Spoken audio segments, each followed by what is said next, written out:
সালমান খান বলিউডের ইতিহাসে সর্বকালের সবচেয়ে জনপ্রিয় তারকাদের একজন।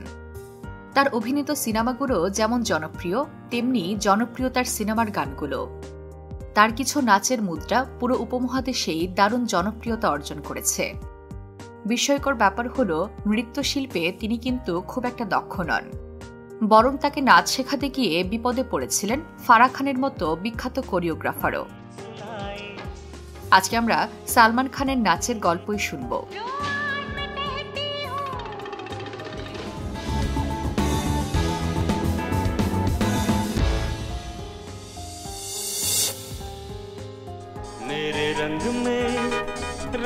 আশির দশকের শেষের দিকের কথা।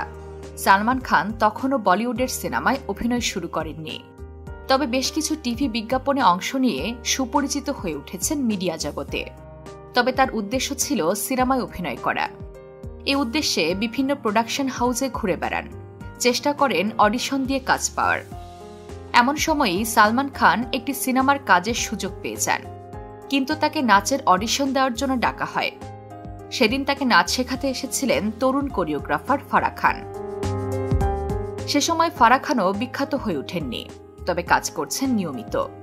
কিন্তু অডিশনে সালমান খানকে নাচ শেখাতে গিয়ে তিনি আবিষ্কার করেন এই নবীন অভিনেতা নাচের কিছুই জানেন না। তার চেয়েও বড় সমস্যা, নাচটা শিখতেও চান না তিনি। প্রায় 4 ঘন্টা ধরে চেষ্টা করেও ফারাহ খান কিছুই শেখাতে পারেননি সালমান খানকে। শেষ পর্যন্ত কান্নাকাটি করে সিনেমার পরিচালকের কাছে মাপ চেয়ে পালিয়ে যান ফারাহ খান। তিনি ভেবেছিলেন এই ছেলেকে নাচ শেখানো কারো পক্ষেই সম্ভব নয়। তাই কিছুদিন পর যখন জানতে পারেন ম্যানে প্যার কিয়া সিনেমায় সালমান খানকে নেওয়া হয়েছে, তখন তিনি আঁতকে ওঠেন। তিনি ভেবেছিলেন সিনেমাটা নির্ঘাত ফ্লপ হবে।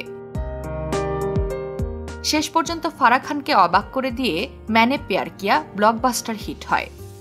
এমনকি সালমানের অভিনয় দেখে তিনি মুগ্ধ হয়ে যান। পরবর্তীতে সালমান খানের সাথে ফারাহ খানের সুসম্পর্ক গড়ে ওঠে। এরপর জিনে কে হে 4 দিন, মুঝসে শাদি করোগি, মুন্নি বাত নাম হুই সহ অসংখ্য হিট গান উপহার দেন সালমান ফারাহ জুটি। বলিউডের এমন মজার মজার গল্প জানতে সাবস্ক্রাইব করুন বাংলা ডায়েরি।